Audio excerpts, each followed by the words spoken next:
What's going on, everybody? My name is Ben and welcome back to another episode of Ben Builds with Joe. We are back on our Airfix 148 scale Spitfire FR Mk.XIV, and today we're going to dive right on into the cockpit. Now, Joe pointed out a couple of issues we have with the instructions. I'm not really too concerned because as long as we look a couple steps ahead, we should be able to match up the different holes and the different locating tabs. We should be fine. We're going to go ahead and dive into a time lapse though. We're going to work on the instrument panel. We're going to get that dry brushed with some darker gray color. We're going to get that decal on. We're going to tap into the Panel Line Accent wash by Tamiya. We need to go ahead and open up that side door so we can get a good look at the cockpit when the fuselage is closed up. Let's kick that into high gear and get this thing moving.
Alright everybody, so the parts are nicely altered. We have that door opened up. Everything's looking great on the inside. I've decided to come back with some RAF interior green, and since it's a little bit lighter than the color we used, I'm going to use that as a quick dry brush. We're going to go over all the different ribbings and stringers, all the interior structural detail, just to make those pop a little bit more. It's not going to be anything too stark, but it will add a little bit of nuance, and that's kind of what I'm trying to go for. So we're just going to go over all those different interior green parts with a little bit of this dry brush, and I think we'll be good to go. I'm also going to take this opportunity to come back with my base color, and we're going to touch up and make sure that we don't have any bare plastic showing on the green parts. There's a couple of areas here and there that I just didn't get covered when I went ahead and airbrushed the parts, especially around the edges of the very thin plastic. Right here, I believe this is some sort of seat armor, and we have to go ahead and touch up the edges of that. For some reason, I missed it when I airbrushed. And you're gonna see this too, because this will be above that sidewall, so you're gonna be able to see all of it. We gotta make sure it's nice and uniform. So lucky for me, my reference material came in the mail, so I am super excited to go ahead and use that and really do the best I can. And to be honest, this cockpit is actually pretty good looking. There's a couple of wires we could have added here and there, but it's so cramped and so tight in there,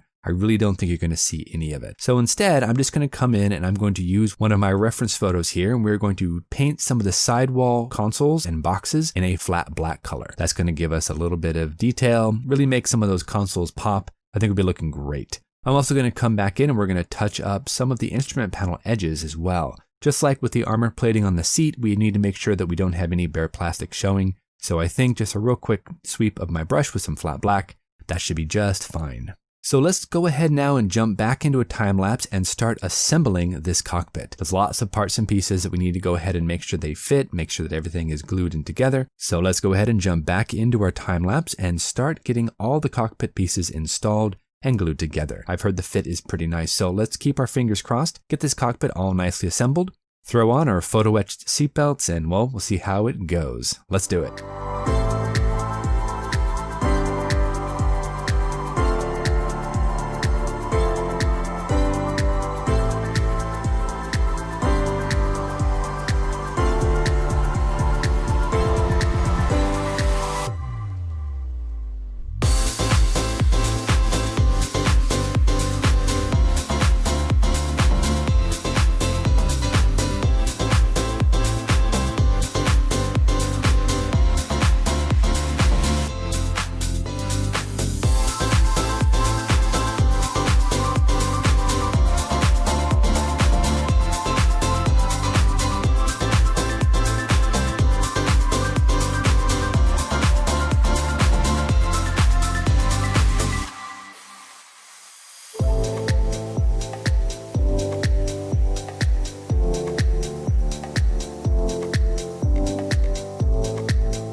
Alright everybody, we are back, and as you can see, we have a more or less completed cockpit for our Mark 14. It's looking pretty nice, I have to say, but we have to come back in, we have to do some test fitting, we have to go ahead and airbrush a nice flat coat over everything, do a few more touch-ups here and there, but I thought before I get into that, I would just test fit the fuselage and the cockpit together and see if we're going to have any issues. And honestly, it doesn't look that bad. There might need to be maybe a clamp or a rubber band or something to keep pressure on that area, but I don't think it's going to be much trouble there. I want to go ahead and touch up a couple little areas here for that back camera. I'm going to go ahead and overcoat everything with a nice flat black color. Once that's dry, I can probably come back and do a quick dry brush with some dark gray. I think the gray color will be a little bit easier to look at, but you're not really going to see a lot in there either, so I might be able to get away with some silver if I wanted to try that. One last thing I want to go ahead and do today is take my interior RAF green, and we're going to go over the little bracket that we installed from our Eduard photo etch seatbelt set. Very, very tiny little photo etched bracket that I glued down to the headrest, and then the seatbelt just tucks over that and drops straight down behind the seat. So I wanted to go ahead and paint that since it came not pre-painted, it came actually in just a plain old silver steel color. So I'm going to go ahead and go over that and touch up the area with our interior green.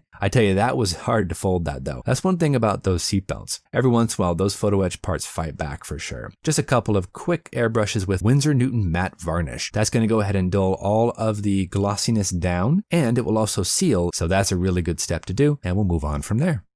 And with our matte coat finally nicely applied, we are going to call it quits for today. I really like how this cockpit has turned out. I got to give props to Airfix. This went together beautifully. All the parts almost snapped right into place. I thought I might have some issue because I ended up painting some of the parts on the sprue, and that typically makes the plastic a little bit thicker and harder to go ahead and get everything assembled, but this went together perfectly fine. A couple of fidgety parts here and there, but for the most part, everything went together where it was supposed to. Almost a snap fit, I gotta tell ya. Just test fitting this here into the cockpit sidewalls, we can tell that it is going to look pretty neat with that cockpit door open. I'm glad I went ahead and dropped that. But we're going to go ahead and call it quits for today. Make sure to head over to Joe's channel, check out what he's got going on. I know he's doing a wheels up version here of the Spitfire. That's going to be pretty awesome. And he's got a really cool stand to go ahead and show off all of his hard work. But until our next episode, you know the drill. Go out there, get yourself some bench time, have some fun, build something cool, and we'll see you back here on the next episode of Ben Builds with Joe for the Airfix Spitfire FR Mk.XIV. Thanks so much, everybody. We'll see you soon.